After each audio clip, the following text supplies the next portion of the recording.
Halo teman-teman, hari ini kita akan membahas tentang malposisi janin. Nah, kenapa saya bahas ini?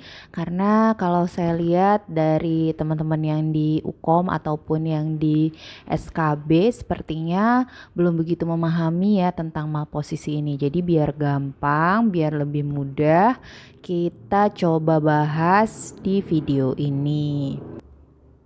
Sebelum kita mulai videonya, teman-teman bisa support channel kita dengan subscribe, komen, like, ataupun share, dan juga jangan lupa nyalakan loncengnya. Jadi kalau kita upload video baru, kamu bisa dapat notifikasi. Sebelum kita ke malposisi, kita bahas dulu deh tentang posisi janin yang normal dulu. Posisi janin itu sebenarnya adalah hubungan antara bagian janin dengan bagian kanan, kiri, depan, belakang, atau lintang dari jalan lahir. Atau bahasa gampangnya, posisi itu adalah hubungan antara bagian-bagian janin dengan kanan atau kiri atau depan atau belakang dari ibu gitu ya. Itu adalah posisi. Nah, posisi janin yang normal kayak gimana? Posisi janin yang normal itu adalah posisi di mana oksiput atau ubun-ubun kecil itu ada di depan. Di depan itu artinya di bawah simfisis. Walaupun tidak semuanya di bawah simfisis. Dalam beberapa kasus mungkin oksiput itu dia ada di sedikit ke kanan atau sedikit ke kiri dari simfisis. Jadi kalau ada yang dia tepat di bawah simfisis atau di arah jam 12, tapi ada juga yang dia ke kiri sedikit itu di arah jam 1 atau ke kanan sedikit di arah jam 11. Nah, kalau kita ngomongin kanan kiri itu berarti kanan kiri ibu ya, bukan kanan kiri kita sebagai pemeriksa. Kemudian ini kita bicara yang normal ya masih ya. Nah, bagaimana yang tidak normal atau kita sebut dengan malposisi? Nah, kita sebut malposisi jika si ubun-ubun kecil itu ada melintang atau adanya itu di arah jam 9 atau jam 3. Nah, ini adalah kondisi yang tidak normal ya. Kenapa sih kok bisa ubun-ubunnya tetap ada di kiri di kanan? Kenapa dia nggak di atas kayak yang tadi? Nah, ini bisa jadi penyebabnya adalah karena kegagalan terjadinya putaran paksi dalam. Jadi kalau teman-teman masih ingat mekanisme persalinan, setelah kepala melakukan fleksi, ya harusnya ubun-ubun kecil dia akan berputar ke arah depan, ke arah atas, dan yaitu yang kita sebut dengan istilah putaran paksi dalam. Namun pada janin yang mengalami malposisi, putaran paksi dalam itu tidak terjadi sehingga si ubun-ubun kecilnya tetap berada dalam posisi melintang. Nah, jika ini berlangsung terus sampai proses persalinan hingga kala 2 dan sampai di dasar panggul tetap si kepalanya tidak berputar, kita sebut dengan istilah deep transverse rest. Lalu bentuk lain dari malposisi adalah ketika si ubun-ubun kecil itu adanya di arah sakrum atau di bawah. Nah, kalau dia ubun-ubun kecilnya di bawah, itu si janin tuh seolah-olah ketika lahir itu dia terlentang gitu ya. Si janinnya terlentang nih seperti ini. Karena si ubun-ubun kecilnya ada di bawah, yang ada di atas bukan ubun kecil, justru yang ada di atas adalah ubun-ubun besar. Nah, ini juga sama nih terjadi karena kegagalan putaran paksi dalam. Nah, istilahnya biasanya disebut dengan posisi occipito posterior persisten ya. Nah, apa sih penyebab dari kelainan posisi kok bisa dia seperti itu? Tadi sudah saya jelaskan bahwa kelainan posisi ini terjadi karena kegagalan putaran paksi dalam. Nah, kenapa sih kok bisa nggak terjadi tuh putaran paksi dalamnya? Bisa jadi pertama karena panggulnya yang bentuknya tidak normal. Misalnya panggulnya antropoid itu panggulnya yang lonjong, atau panggulnya platypeloid, panggulnya gepeng, atau panggulnya yang android seperti segitiga terbalik bentuknya.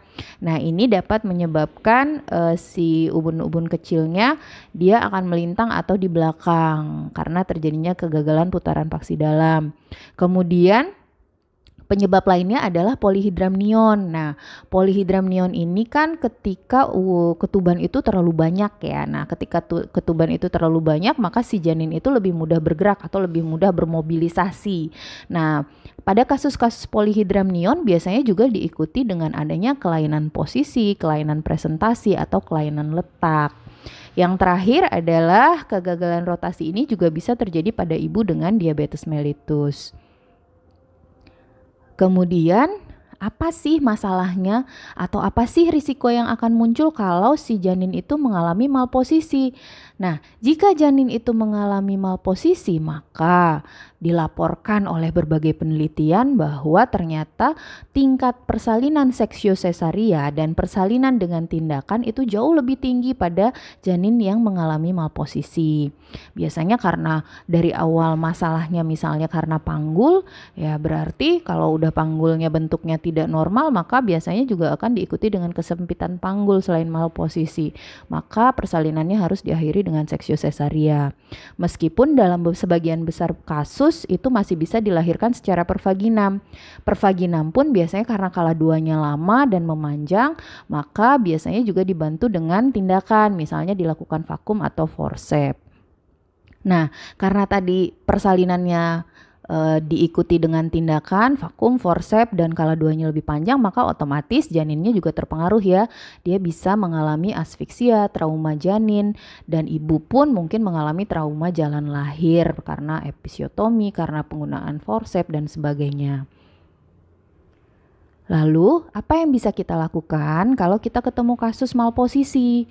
Nah, jika kita di BPM karena nanti ini risikonya sangat tinggi, maka sebaiknya persalinan dilakukan di rumah sakit. Nah, nanti di rumah sakit itu bisa dicoba dengan dilakukan persalinan pervaginam. Untuk memungkinkan rotasi spontan dari si kepala, biar si ubun-ubun kecilnya itu bisa berputar, kita bisa mencoba beberapa posisi meneran atau posisi persalinan yang bisa kita tawarkan ke ibu. Di antaranya adalah posisi menungging atau posisi miring kiri. Kedua posisi ini terbukti dapat membantu perbaikan posisi oksiput. Jadi yang oksiputnya tadinya melintang itu ada kemungkinan dia bisa berputar kalau ibunya diposisikan miring atau menungging.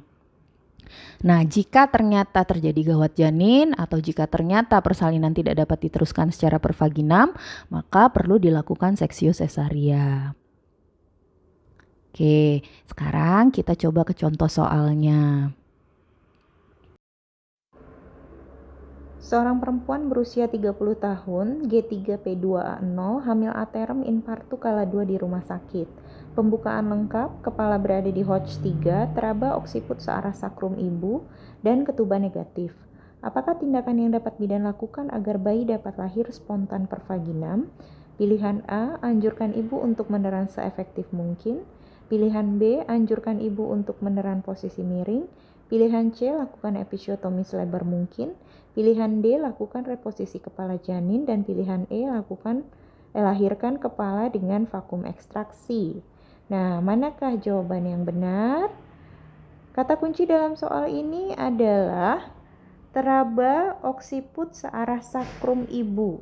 Berarti diagnosa kita adalah posisi oksipito posterior persisten.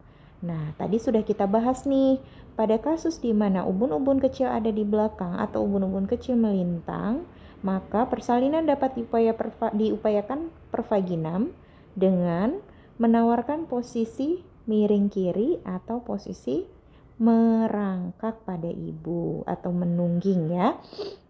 Maka jawaban yang paling tepat adalah yang B. Anjurkan ibu meneran posisi miring. Seorang perempuan G1P0A0 umur 26 tahun, hamil 39 minggu infartu di puskesmas. Tanda-tanda vital dalam batas normal, DJJ 130 kali per menit dengan HIS 4 kali 10 menit lamanya 40 detik. Pembukaannya lengkap, presentasi kepala molase +1, ubun-ubun kecil kanan melintang, kepala di Hodge 4. Bidan sudah memimpin meneran selama 2 jam dan bayi belum lahir. Apakah diagnosis yang tepat sesuai kasus tersebut? Nah, di sini kita lihat apa ya kata kuncinya? Kata kuncinya adalah ubun-ubun kecil kanan melintang. Jadi ini ceritanya sudah infartu, sudah dipimpin 2 jam, kepala sudah di dasar panggul tapi ubun-ubunnya tetap melintang. Nah, berarti apa diagnosanya? Apakah A, B, C, D, atau E? Nah, jawaban yang benar adalah A, deep transverse arrest. Tadi sudah kita bahas bahwa ketika ubun-ubun kecil itu melintang dan sampai kepala di dasar panggul dia tetap melintang, kita sebut dengan deep transverse arrest. Oke, selesai sudah materi kita hari ini dan contoh soalnya juga sudah. Semangat belajar, tetap belajar, stay positif ya. Buat teman-teman yang lagi persiapan untuk SKB CPNS 2020, Widya Medika punya 2 modul, yaitu modul SKB Kebidanan dan juga modul SKB Kesehatan Umum. Untuk informasi dan pemesanan, teman-teman bisa follow IG kita atau hubungi admin di nomor WA yang tertera di layar. Untuk teman-teman bidan, kita juga punya simulasi SKB online, jadi tryout gitu ya. Nah, tryout ini ada 5 paket soal, ada 500 soal, ada kunci jawabannya, ada pembahasannya. Kemudian kamu juga bisa melihat skor dan ranking dari seluruh peserta yang sudah mengikuti ujian. Oke, thank you for watching our videos. Kita ketemu lagi di video berikutnya. Jangan lupa nyalakan lonceng supaya kamu dapat notifikasi ketika kita ada upload video baru. Terima kasih.